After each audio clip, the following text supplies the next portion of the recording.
વિદ્યાર્થી મિત્રો નમસ્કાર. ચેપ્ટર નંબર 1 સમય સંખ્યા અને ટોપિક 2 સમય સંખ્યાના ગુણધર્મોમાં હું અજય ભારતીય મહાવીર ક્લાસીસ તરફથી આ બધાનું સ્વાગત કરું છું. તો વિદ્યાર્થી મિત્રો, આપણે જે લાસ્ટ લેક્ચર હતો એ લેક્ચરની અંદર આપણે શીખી ગયા છે કે સંખ્યાઓ કેટલા પ્રકારની છે. સંખ્યાઓ જેમ કે પ્રાકૃતિક સંખ્યા, પૂર્ણ સંખ્યા, પૂર્ણાંક સંખ્યા, સમય સંખ્યાઓ અને વાસ્તવિક સંખ્યાઓ એ તમે આગળના લેક્ચરમાં શીખી ગયા ટોપિક 1ની અંદર. આ ટોપિક 2ની અંદર આપણે શીખવાના છે સમય સંખ્યાના ગુણધર્મો. એકચ્યુઅલી જોવા જઈએ તો બધી જ સંખ્યાના ગુણધર્મો હોય, બરાબર, પરંતુ આપણે પર્ટિક્યુલરલી સમય સંખ્યાના ગુણધર્મોની અહીં ચર્ચા કરીશું. પરંતુ જે તમને બોર્ડ પર અત્યારે જે ગુણધર્મો લખેલા દેખાય છે એ ગુણધર્મો બધા જ પ્રકારની સંખ્યાને લાગુ પડે છે. વારંવાર કહું છું, પરંતુ અત્યારે હું ફક્ત ને ફક્ત તમને સમય સંખ્યાના ગુણધર્મોની અહીં ચર્ચા કરીને બતાવીશ. તો સૌથી પહેલો જે ગુણધર્મ તમે જોવા જશો તો પહેલો જે ગુણધર્મ છે એ કયો છે? સંવૃત્તતાનો ગુણધર્મ. સંવૃત્તતાનો ગુણધર્મ આપણે એને ડિટેલમાં સમજીશું. પહેલો છે સંવૃત્તતાનો ગુણધર્મ, બીજો છે ક્રમનો ગુણધર્મ, ત્રીજો છે જૂથનો ગુણધર્મ અને ચોથો છે વિભાજનનો ગુણધર્મ. ઓકે, તો પહેલો આપણે ટોપિક સમજવો જોઈએ કે સંવૃત્તતાનો ગુણધર્મ એટલે શું. સંવૃત્તતાનો ગુણધર્મ. તો સંવૃત્તતાનો ગુણધર્મ એટલે કોઈ પણ બૈજિક ક્રિયાઓ, બૈજિક એટલે બીજગણિતીય ક્રિયાઓ, જેને ગુણાકાર, ભાગાકાર, સરવાળો કે બાદબાકી. સંવૃત્તતાનો મતલબ સમજો. કોઈ પણ બૈજિક ક્રિયાઓ કરતાં તે જ પ્રકારની ચોક્કસ સંખ્યા મળે, બરાબર. અહીં લખું છું સમય સંખ્યાઓ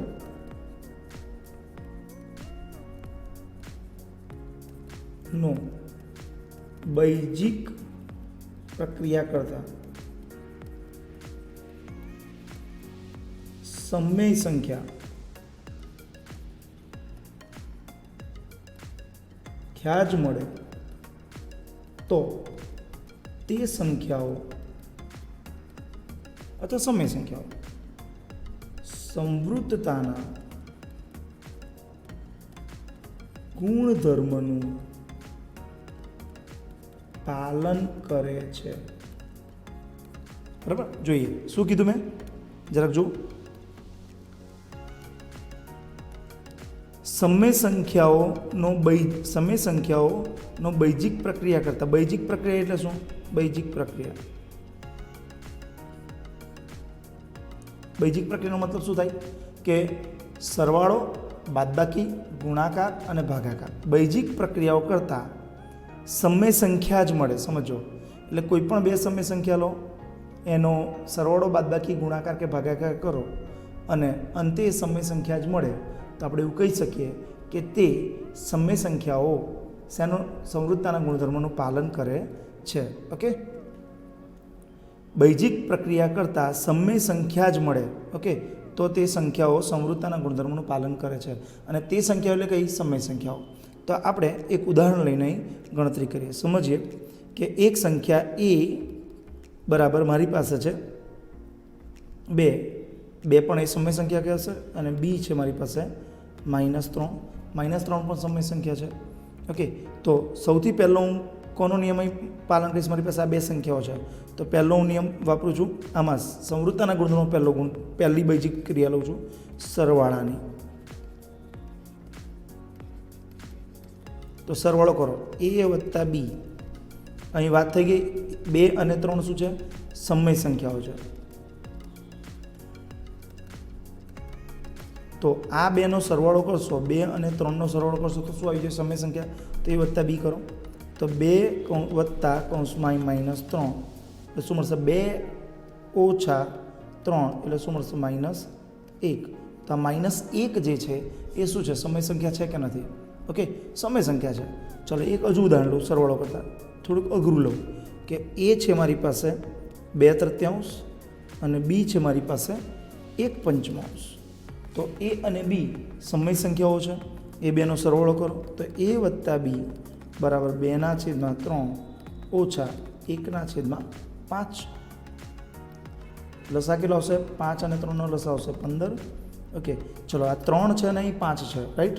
તો 3 અને 5 લસા થાય, 3 અને 5 15 થાય, તો 3 ને કેટલા વડે ગુણશો તો 15 આવશે, 5 વડે, અને 5 ને કેટલા વડે ગુણશો તો 15 આવશે, તો 5 ને 3 વડે ગુણવાથી, તો આ 5 ને ઉપર ગુણી નાખો 2 વડે, અને આ 3 ને અહીં 1 વડે ગુણી નાખો, એટલે 5 દુ 10 ઓછા 3 એકુ 3, એટલે શું મળશે 7/15. ઓકે, બરાબર. તો આ તમે જુઓ આપણે સમય સંખ્યા છે. અહીં કોઈ પણ એવી બે સમય સંખ્યા વિચારો કે જેનો સરવાળો કરતાં આપણને સમય સંખ્યા ના મળે. કોઈ પણ બે એવી સમય સંખ્યા વિચારો કે જેનો સરવાળો કરતાં સમય સંખ્યા ના મળે. ઓકે, સમય સંખ્યા સમજવા માટે તમે આગળનો લેક્ચર જોજો, આગળ ટોપિક નંબર 1 જોજો તો તમને સમજ પડી જશે.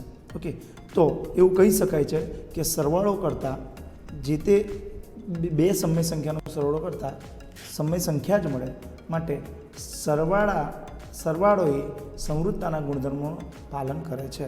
આમ સમય સંખ્યાઓ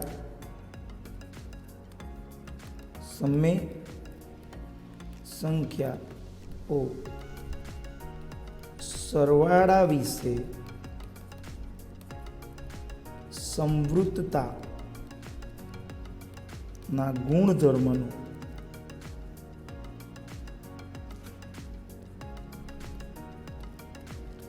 પાલન કરે છે. ઓકે, તો આ પહેલો પોઈન્ટ આપણો થયો કે પાલન કોણ કરશે. ઓકે, કોણ પાલન કરશે? સમય સંખ્યાઓ સરવાળા વિશે સંવૃત્તાના ગુણધર્મનું પાલન કરે છે. ઓકે, હવે આપણે બાદબાકીનું ચેક કરીએ. આપણે પહેલું તમે સમજો કયો ટોપિક શીખ્યા તમે? તો પહેલો આપણે શીખ્યા સંવૃત્તાનો ગુણધર્મ આપણે ભણી રહ્યા છો કોના માટે? સમય સંખ્યા માટે. તો સમય સંખ્યા માટે ભણવા જઈએ એમાં પહેલો જે છે આપણો બેઝિક ક્રિયા લેવા જઈશું સરવાળા માટે. ઓકે, હવે બીજો બાદબાકી કરો. ચલો બાદબાકી માટે ચેક કરીએ. બાદબાકી માટે સંવૃત્તાના ગુણધર્મોનું ચકાસણી કરો. ચલો કોઈ પણ બે સમય સંખ્યા લઈ લો. આપણે ફક્ત અને ફક્ત સમય સંખ્યાના ગુણધર્મની વાત કરીએ છીએ. ઓકે, એ સમય સંખ્યાના ગુણધર્મમાં સંવૃત્તાનો ગુણધર્મની વાત કરીએ છીએ. અને સંવૃત્તાઓ માટે કેટલી ક્રિયા હોય? 4. સરવાળો, બાદબાકી, ગુણાકાર અને ભાગાકાર. એમાં સરવાળો થઈ ગયો. ચલો બાદબાકી માટે વિચારીએ. તો હમણાં જે બે સંખ્યા લીધી ને તે લઈ લઈએ. એ બરાબર મારી પાસે 2 છે અને બી બરાબર 3 છે. સમય સંખ્યાઓ છે. એ અને બી સમય સંખ્યા જ લેવી પડે તમારે. તો એની બાદબાકી કરો. એ માઇનસ બી, તો 2 માઇનસ 3 શું મળશે? -1. તો આ -1 પણ સમય સંખ્યા છે. ઓકે, સમય સંખ્યા છે. એટલે કંઈ કહી શકો છો કે બાદબાકી પણ સંવૃત્તાનો ગુણધર્મ, સમય સંખ્યા માટે બાદબાકી એ સંવૃત્તાના ગુણધર્મનું પાલન કરે છે. છતાં પણ એક હજુ લઈ લે. એ બરાબર હમણાં ઉપરનું જે ઉદાહરણ લીધું ને તે જ ઉદાહરણ લઈએ. કયું છે? 2/3 અને 1/5.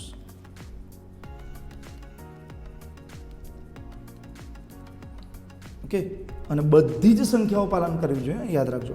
ચલો બાદબાકી કરો. a માઇનસ બી, તો 2/3 માઇનસ 1/5. લસા કેટલો આવશે? 15.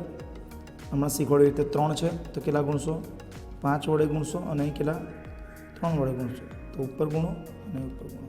તો 5 દુ 10 માઇનસ 3, 7/15. તો 7/15 પણ પોતે સમય સંખ્યા છે.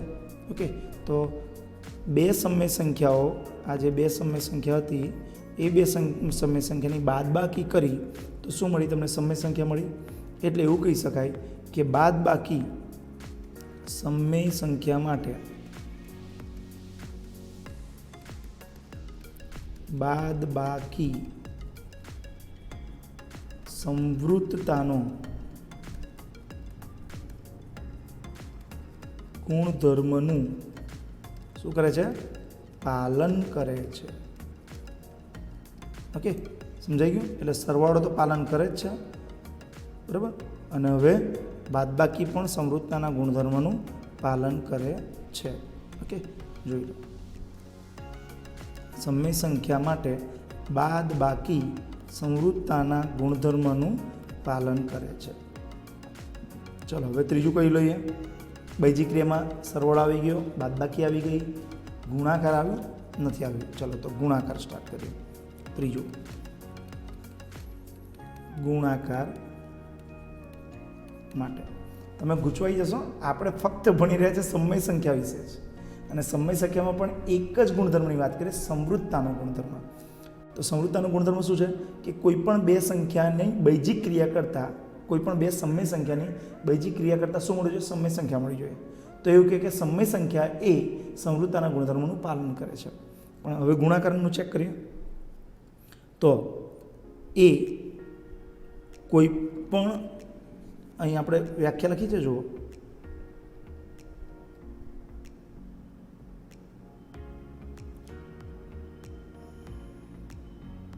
ચલો ગુણાકાર માટે સ્ટાર્ટ કરીએ. ચલો એ બરાબર 2 લઈએ અને બી બરાબર 3 લઈએ. ઓકે, તો એ ગુણ્યા બી કરો કેટલા થશે? તો 2 ગુણ્યા 3 થશે. કેટલા થાય? 6. તો 2 અને 3 સમય સંખ્યા હતી. 6 સમય સંખ્યા હોય કે ના હોય? છે જ. જો 6 સમય સંખ્યા છે માટે આપણે કહી શકીએ કે ગુણાકાર માટે શું કરે છે? સમૃદ્ધતાના ગુણધર્મોનું પાલન કરે છે. પણ ચકાસવા જો આપણી પાસે એક ઉદાહરણ હતું, ખબર હોય તો, એ બરાબર 1/5, બીજું ઉદાહરણ લઈએ, બી બરાબર 2/3. ઓકે, માઇનસ લઈ લો અહીં. તો એ ગુણ્યા બી કરો, 1/5 ગુણ્યા -2/3 તો કેટલા થશે? -2/15. તો -2/15 પણ શું છે? સમય સંખ્યા છે. એટલે કે અહીં ગુણાકાર માટે પણ શું કરે છે? ગુણાકાર માટે સમય સંખ્યાઓ સમૃદ્ધતાના ગુણધર્મોનું પાલન કરે છે. તો અહીં લખીએ, સમય સંખ્યાઓ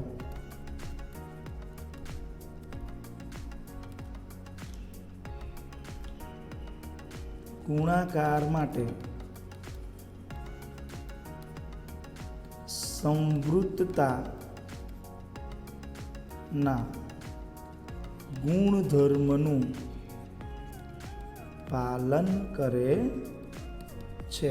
ઓકે, તમારે વિચારવાનું કે કોઈ એવી સંખ્યા વિચારી લેજો કે ના સર તમે આ બે સંખ્યાઓ લીધી, પણ આવી એક સંખ્યા છે કે જેને ગુણાકાર કરતાં સમય સંખ્યા નથી મળતી, કોઈક બીજી મળે, એવું કહી શકો છો. એવું કંઈ ચિંતા નહીં, મને જાણ કરવાની, તો તમને વધારે વધારે વિચાર આવશે કે હા થાય છે કે નહીં. ઓકે, એટલે સેલ્ફ લર્નિંગ માટે જરૂરી છે. તો સમય સંખ્યાઓ ગુણાકાર માટે સમૃદ્ધતાના ગુણધર્મોનું પાલન કરે છે. ઓકે, ચલો હવે ચોથું કયું રહ્યું? ભાગાકાર માટે. ઇન્ટરેસ્ટિંગ, સૌથી ઇન્ટરેસ્ટિંગ ભાગાકાર. ભાગાકાર માટે ચલો સમૃદ્ધતાના ગુણધર્મો માટે ભાગાકારની વાત કરીએ. ઓકે, કે ભાગાકાર સમૃદ્ધતાનો, સમય સંખ્યા માટે ભાગાકાર સમૃદ્ધતાના ગુણધર્મોનું પાલન કરે છે કે નહીં? તો હમણાં જ લીધી તમે બે સંખ્યા, એ બરાબર 2 અને બી બરાબર 3. ઓકે, તો એ ગુણ્યા બી કરો, સોરી ભાગાકાર કીધો, સોરી હા મિસ્ટેક થઈ ગઈ.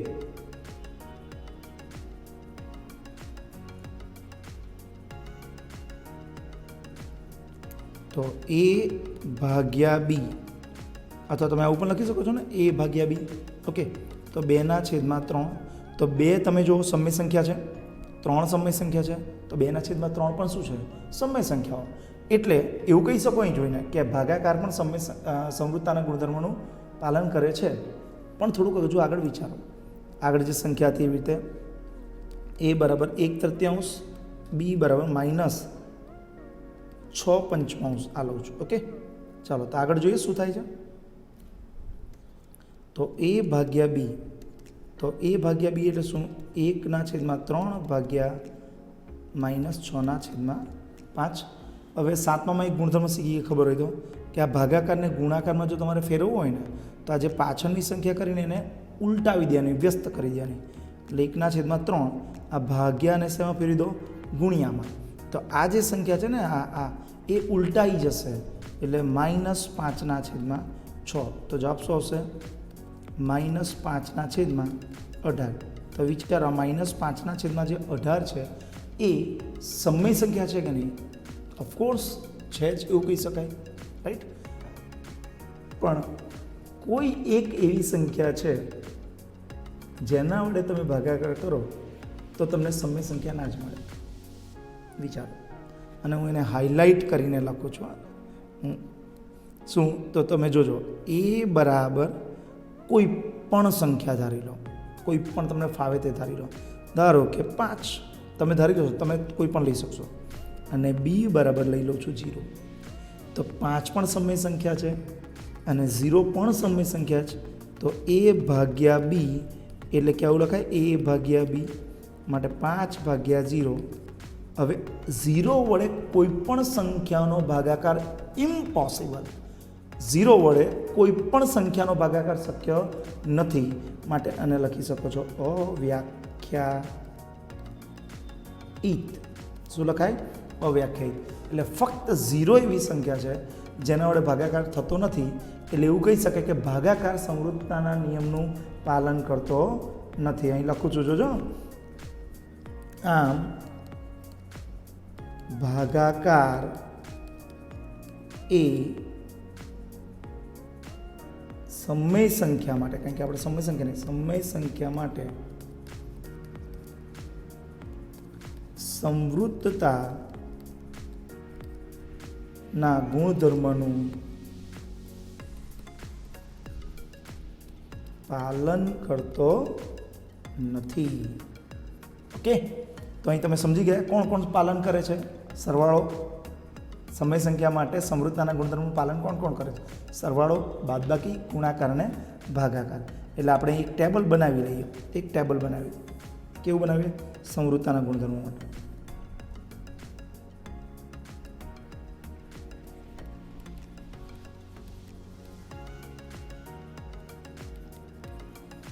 પણ કોના માટે? આ સમય સંખ્યા માટે.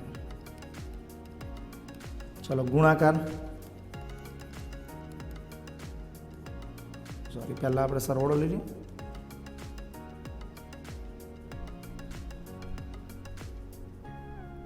ઓકે, તો સૌથી પહેલાં આપણે સરવાળો, પછી બીજું કયું લઈશું? ગુણાકાર, બાદબાકી, ગુણાકાર અને ભાગાકાર. ચલો કહો, સમૃદ્ધતાનો ગુણધર્મનું પાલન કોણ કોણ કરે? સરવાળો કરે છે? હા. ઓકે, ચલો, સમય સંખ્યાની વાત કરીએ છીએ, યાદ રાખજો. સમય સંખ્યા માટે સમૃદ્ધતાના ગુણધર્મનું પાલન કરે છે સરવાળો. સરવાળાની ક્રિયા સમૃદ્ધતાના ગુણધર્મનું પાલન કરે છે? હા. બાદબાકી માટે? હા. ગુણાકાર માટે? હા. પરંતુ કોના માટે ના? હમણાં શીખી ગયા, ના. ઓકે, તો સમય સંખ્યાઓ ભાગાકાર માટે સમૃદ્ધતાના ગુણધર્મનું પાલન કરતી નથી. ઓકે, યાદ રહેશે. તો અહીં સમય સંખ્યા માટે સમૃદ્ધતાના ગુણધર્મની સમજૂતી અહીં પૂર્ણ થાય છે. હવે પછીના લેક્ચરમાં આપણે શીખીશું અન્ય જે ગુણધર્મો છે, જે તમારે પહેલાં નોટબુકમાં બધું લખજો બેટા, કેમ કે નોટબુકમાં લખ્યા વગર તો તમને કશું સમજ પડવાની નથી. આપણે સમૃદ્ધતાનો ગુણધર્મ શીખી ગયા, હવે શીખીશું ક્રમ, જૂથ અને વિભાજન. ઓકે, તો ત્યાં સુધી તમે આની પ્રેક્ટિસ કરો અને અન્ય વિચારો કે કઈ એવી સંખ્યા લઈએ તો સાહેબે જે ગુણધર્મ બતાવ્યો એ ખોટો પાડી શકે સાહેબનો. ઓકે, તો બેસ્ટ લક તમને, કે તમે મને ખોટો પાડો, હું ચેલેન્જ આપું છું. ઓકે, બાય મિત્રો, મળીએ નેક્સ્ટ વિડીયોમાં, નેક્સ્ટ લેક્ચરમાં. C you.